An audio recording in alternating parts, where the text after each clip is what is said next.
Bienvenidos a un nuevo episodio de Clubhat. En esta ocasión tenemos un nuevo episodio de podcast especial donde vamos a explorar tendencias y avances de la inteligencia artificial y su impacto en el sector público. Ya sabéis que a mí habitualmente el tema del sector público desde hace muchos años es un tema que me atrae muchísimo, sobre el que he trabajado bastante y en esta ocasión, para poder hablar de este tema, cuento con un invitado de lujo, que es Óscar Cortés. Óscar es doctor en Derecho e Ingeniero Industrial, con formación directiva en prestigiosas instituciones como SADE e IESE. Tiene más de 20 años de experiencia liderando estrategias públicas, ha ocupado posiciones clave en la Administración General del Estado, la Administración local y el sector público empresarial. Y entre sus logros más destacados, pues podemos decir que fue el ideólogo de la política de transformación de la justicia entre 2014 y 2018 y que desde 2019 dirige la comunicación digital del Ayuntamiento de Madrid. Además de su trayectoria profesional y académica, Óscar ha sido una voz influyente en la comunidad online a través de su blog y pública. Me retrotraigo una vez más, si me habéis ido siguiendo, a esos tiempos pretéritos de Internet en los que la blogosfera, pues bueno, tenía un papel predominante y de esos barros, pues estos lodos, ¿no? Es decir, nosotros, Óscar y yo, nos conocimos en ese momento y puedo decir que durante años, pues Óscar compartió insights y generó debates sobre el sector público y se consolidó como un referente, formando parte de una amplia comunidad interesada en el tema. Hoy, concretamente, quiero hablar con él sobre su libro, La inteligencia artificial en la gestión pública, una obra que promete ser una referencia en el campo. Así que, sin más preámbulos, demos la bienvenida a Óscar. Óscar, bienvenido. Hola Carlos, ¿qué tal? Muchas gracias por tu amable presentación. Encantado de Muy estar bien, aquí contigo. perfecto. Pues yo te agradezco sobre todo pues, que hayas encontrado un hueco, ¿no? para poder compartir con todos nosotros y poder hablar, pues nada, en breve vamos a intentar ajustarnos, vamos a intentar hacer una cosa de media horita para que tampoco sea demasiado denso lo que vamos a hablar. Pero antes de entrarme en las preguntas sobre el libro, a mí me gustaría hacer una pequeña referencia a un libro que leí hace un tiempo sobre el tema. En 2019, este libro ya nos estaba dando pistas sobre la revolución que la inteligencia artificial traería al sector público. Carles Ramió, que es bueno, un profesor que tuve yo en la Pompeu Fabra y que es el que escribió este libro, nos presentó su visión sobre cómo la inteligencia artificial podía transformar la administración pública. Destacó la necesidad de repensar las competencias de los trabajadores públicos en la era de la inteligencia artificial y además pues menciona cosas tan curiosas, ¿no? Por decirlo de alguna manera, en el libro, como que los temarios de acceso a las administraciones públicas deberían cambiar, eliminando aquellas partes que una IA podría superar, que según él era el 90% en ese momento.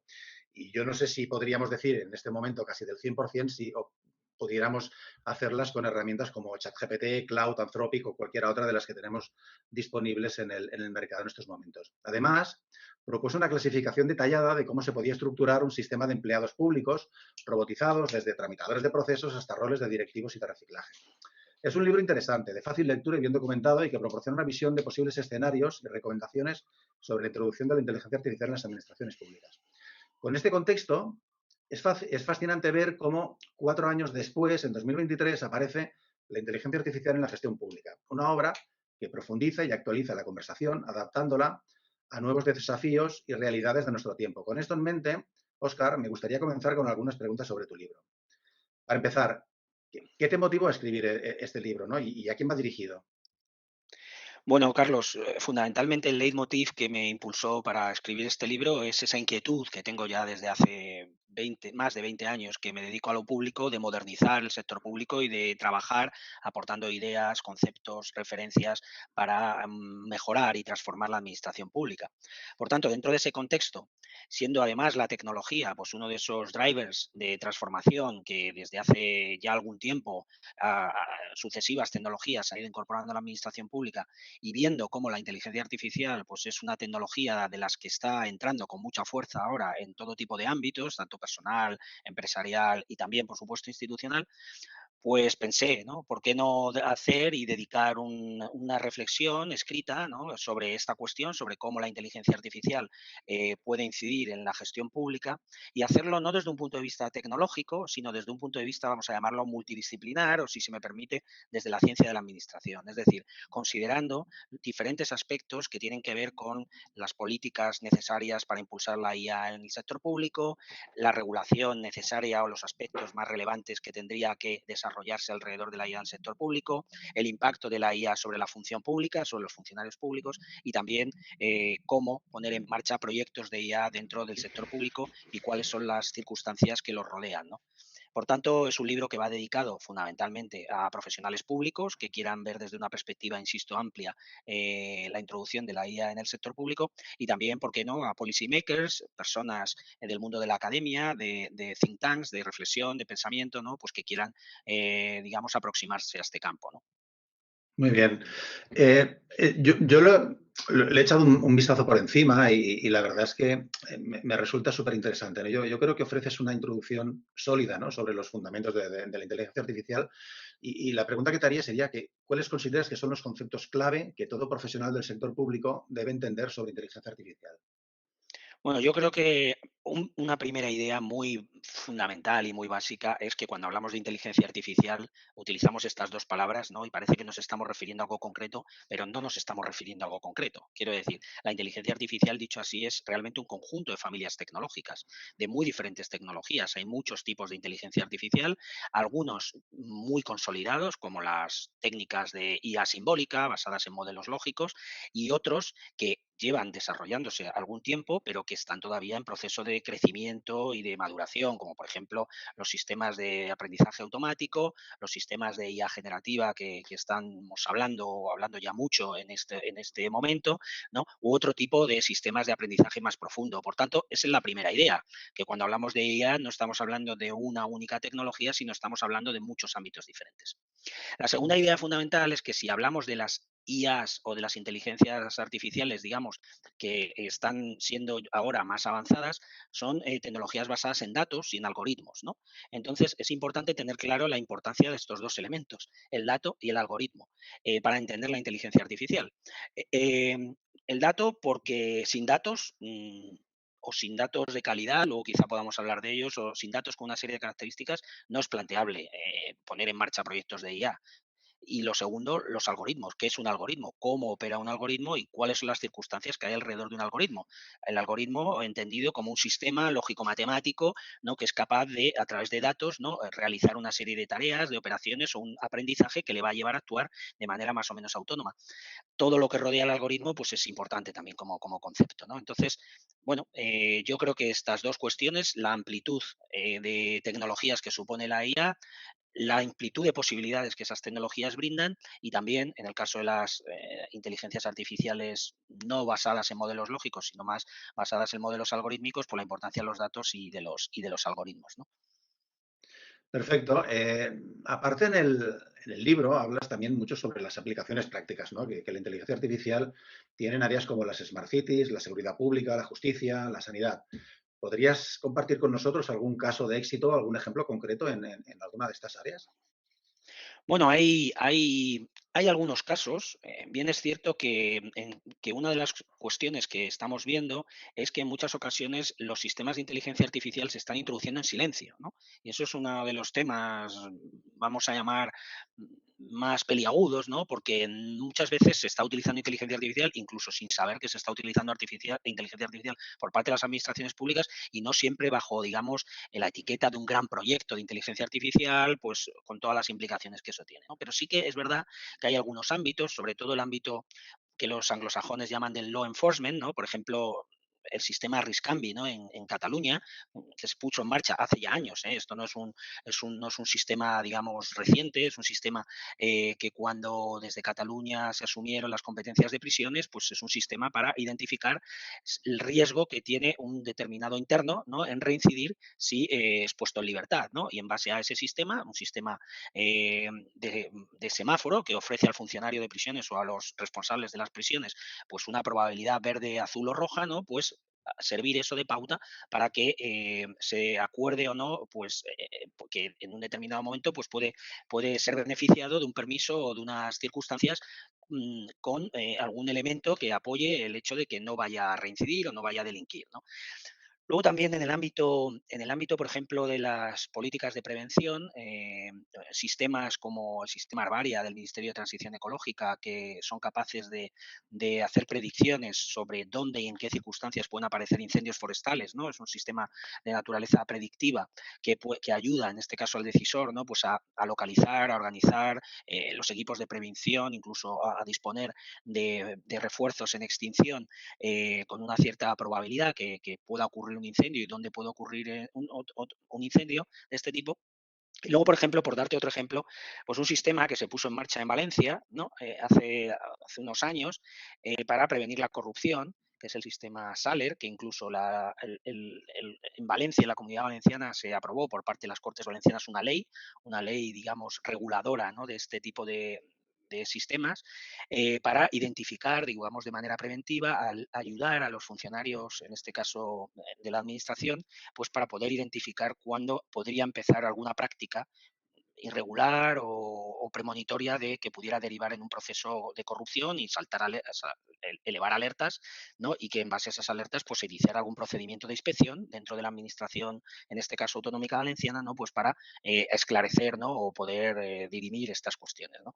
Bueno, te da algunos casos. Ahora la Policía Nacional, por ejemplo, está también incorporando un sistema de reconocimiento facial, pues para procesar más rápidamente imágenes y poderlas vincular a personas en investigaciones, ¿no? Que tuvieran antecedentes y que están en los ficheros policiales, pues para ser mucho más eficiente en este tipo de reconocimientos, etcétera, etcétera, ¿no? Bueno, van introduciéndose herramientas de manera silenciosa y también otros proyectos que sí que tienen, digamos, una enjundia mayor y son más conocidos públicamente. Mm. Perfecto. Ahora que comentabas todo el tema de esa introducción silenciosa, ¿no? De la inteligencia Mm, artificial en el sector público, yo creo que ahí podemos, bueno, se pueden llegar a generar suspicacias, ¿no? mm, Por parte de la ciudadanía, de partidos políticos y demás en cómo se está utilizando. Y ahí llegamos a un punto que es el de la ética, que creo mm. que es un tema recurrente, ¿no? Cuando hablamos de este tipo de tecnología.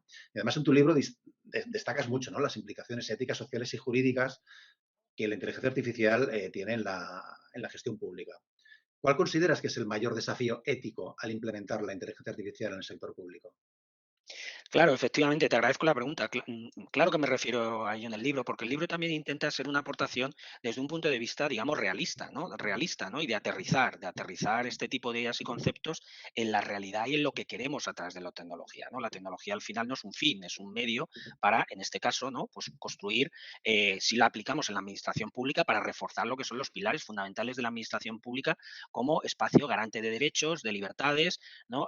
Espacio, digamos, en defensa del interés general, espacio que trabaja con imparcialidad, con objetividad y con todos estos valores inherentes a la administración pública. La inteligencia artificial debe servir, por supuesto, pues para mejorar todos esos valores y o debería servir también para mejorar cómo funciona la administración pública para el logro de estos objetivos.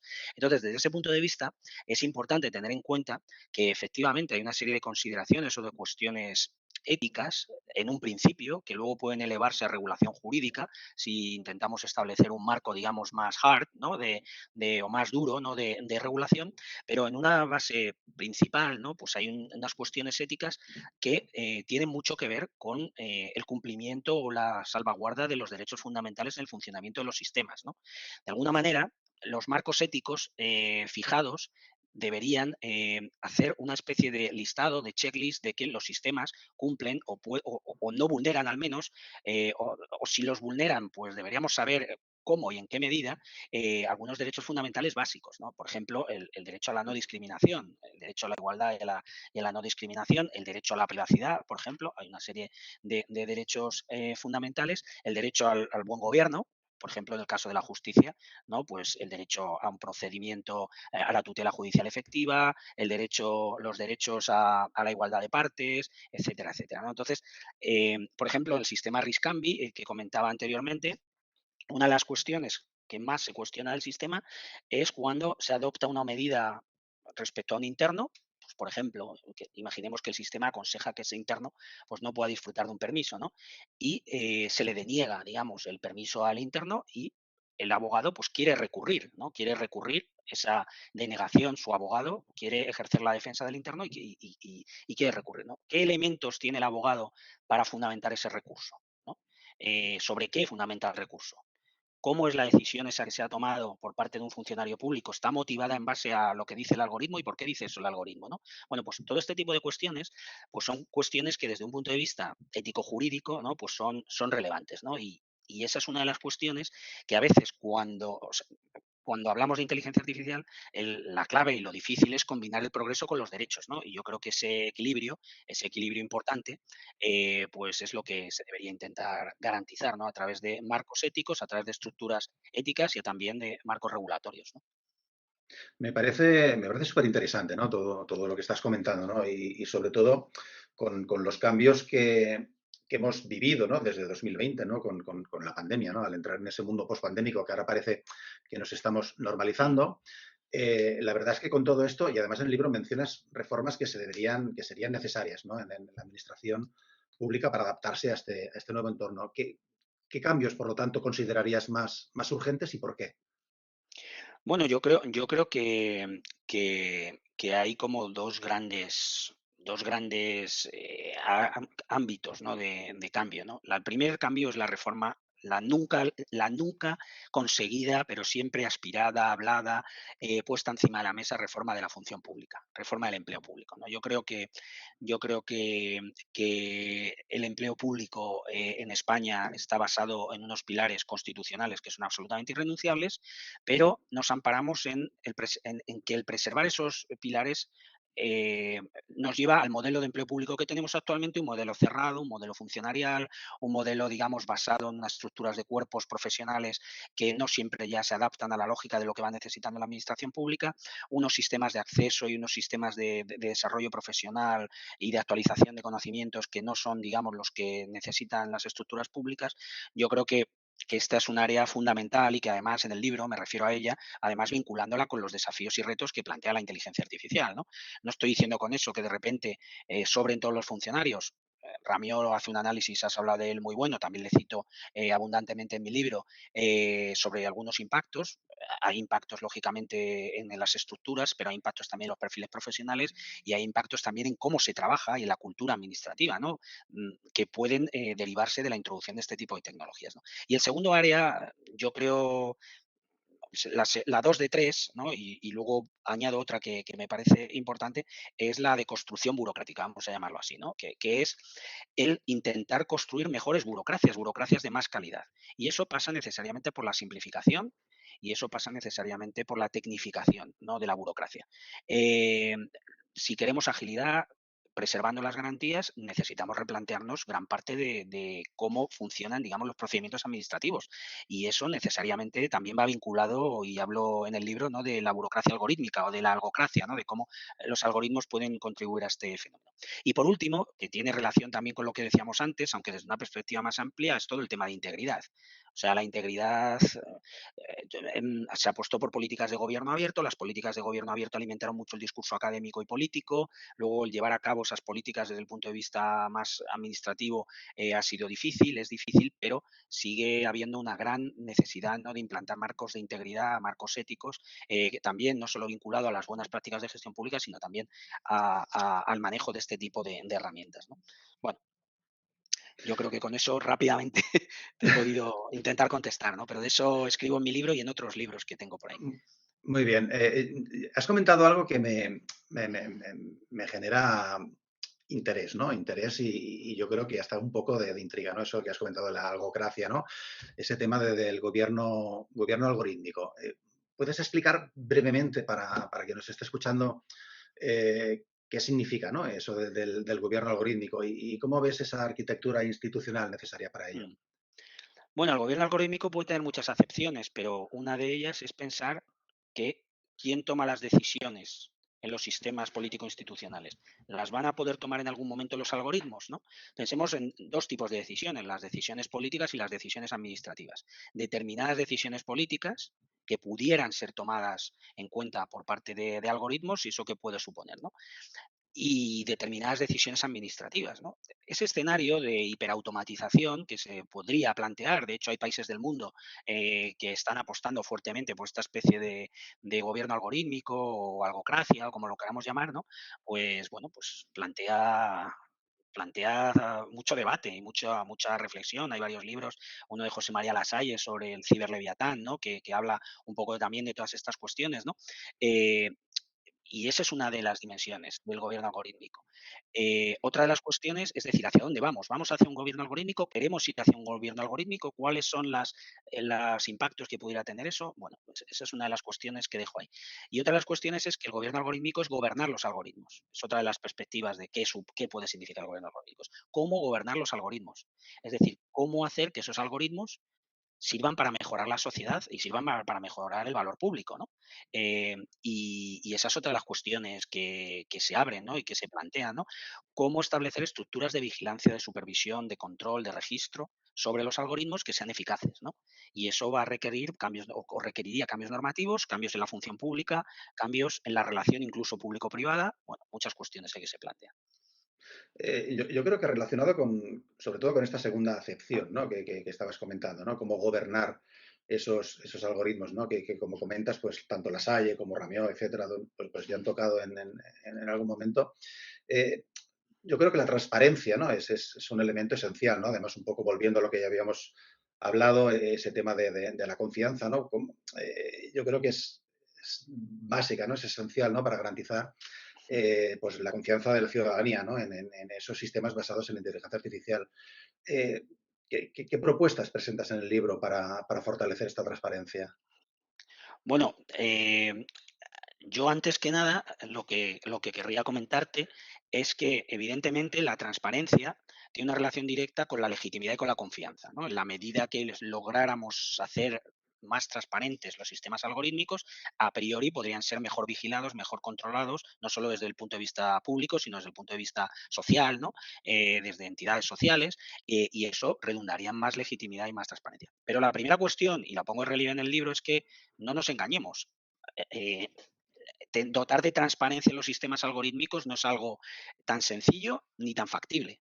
En primer lugar, porque muchos de ellos, o la mayoría, ¿no? Son propiedad intelectual de corporaciones. Y estas corporaciones, evidentemente, pues tienen su negocio, sus intereses, ¿no? Que no creo que sea tan fácil. En segundo lugar, porque requieren un componente técnico y de conocimiento pues que requiere profesionales muy cualificados y muy expertos. Y en tercer lugar, porque hay los propios sistemas de aprendizaje automático, pues el creador sabe cómo los diseña en un principio y los entrena, pero muchas veces esos sistemas aprenden de una manera autónoma y ese aprendizaje los puede llevar a comportarse de forma que ni el propio fabricante o el creador puede tener, digamos, conocimiento de ello. Por tanto, lo primero es sobre la viabilidad y la transparencia. Es la primera cuestión. En segundo lugar, sí que de alguna manera estaría vinculado a qué sistemas se pueden utilizar. Es decir, los sistemas que sea viable darles transparencia son aquellos que se podrían o que se deberían poder utilizar. Es verdad que no son los sistemas más potentes y más transformadores y más disruptivos, ¿no? Esto limitaría mucho el uso de la inteligencia artificial en el sector público, ¿no? Pero si hay sistemas, digamos, más básicos que permiten alcanzar eficiencias y que son más accesibles, es decir, más verificables, se puede acceder a cómo están diseñados, se puede verificar ese diseño y además son capaces de ofrecer mecanismos de explicabilidad de por qué obtienen sus resultados y se pueden controlar e inspeccionar esos mecanismos de explicabilidad, pues podrían ser sistemas utilizables, ¿no? Pero como premisa ya más básica todavía, voy del más al menos, ¿no? Como mínimo disponer de algún registro de algoritmos, ¿no? Público y transparente. Es decir, o saber que si a mí me han concedido, por ejemplo, el bono social, que esto ha sido un debate, y que hay un algoritmo implicado en esto, pues que se sepa, que haya transparencia sobre que esa concesión del algoritmo, primero, la participa decisivamente perdón, esa concesión del bono social participa decisivamente un algoritmo y qué tipo de algoritmo y dar transparencia a ese algoritmo.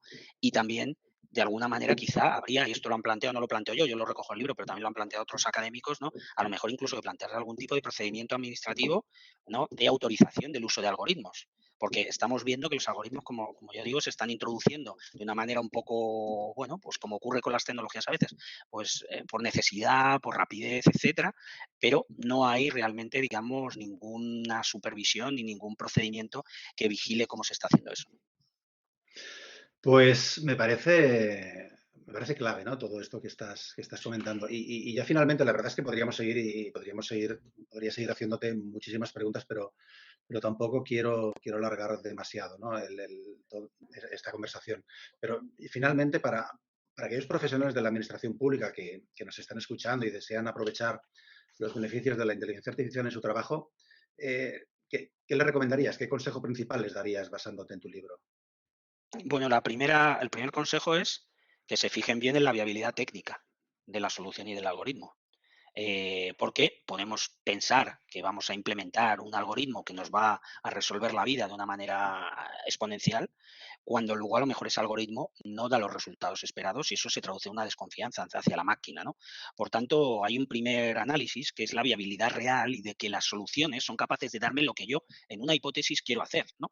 Que yo a lo mejor como gestor público puedo querer hacer mucho, pero a lo mejor la técnica no es capaz de darme eso, aunque me vendan que me puede dar eso, ¿no? Entonces, bueno, sobre todo eso en primer lugar. Lo segundo, los temas de los datos, ¿no? Los datos, sin buenos datos no hay buen funcionamiento de los algoritmos, con lo cual, y tener buenos datos es muy complicado, sobre todo porque el grado de digitalización de las administraciones públicas pues no es todavía el óptimo. Entonces, eso limita mucho, ¿no?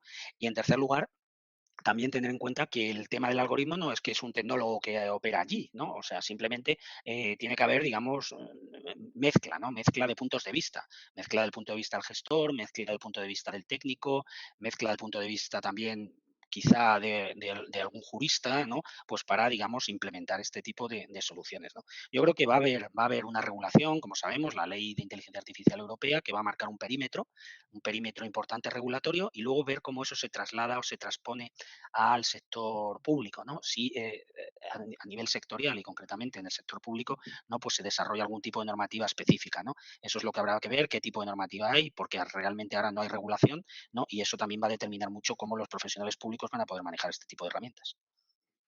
Pues, Óscar, ha sido una conversación realmente interesante y es evidente que la inteligencia artificial está redefiniendo el panorama de la gestión pública, lo queramos o no, y de manera silenciosa o con toda la publicidad del mundo, porque nos volvemos a encontrar en esos loops de siempre y vamos a entrar en eso que quiero hacerme ahora la foto con esa inteligencia artificial un poco para poder salir en los medios, pero como comentas, quizá la que más nos debe preocupar, ¿no? En un momento determinado es aquella que se está introduciendo más de manera silenciosa. Quiero, primero de todo, agradecerte tu tiempo y, por supuesto, tu conocimiento y tu experiencia que has compartido con nosotros hoy. Y estoy convencido de que tu libro, La inteligencia artificial en la gestión pública, es sin duda una lectura obligada para todos aquellos interesados en el futuro de la administración pública. A todos los que seguís estando ahí, gracias por acompañarnos. Recordar que la tecnología en manos de profesionales informados y éticos tiene el poder de transformar nuestra sociedad para mejor. Y bueno, Óscar, nada, muchas gracias y seguimos hablando. Muy bien, pues muchas gracias, Carlos, por este tiempo que me has dedicado para hablar de estas cuestiones que yo creo que son de enorme interés y nada, seguiremos en contacto y gracias por todo. De nada, a ti. Bueno, a todos los que estáis ahí todavía, pues nos vemos en el próximo episodio y nada, hasta la próxima.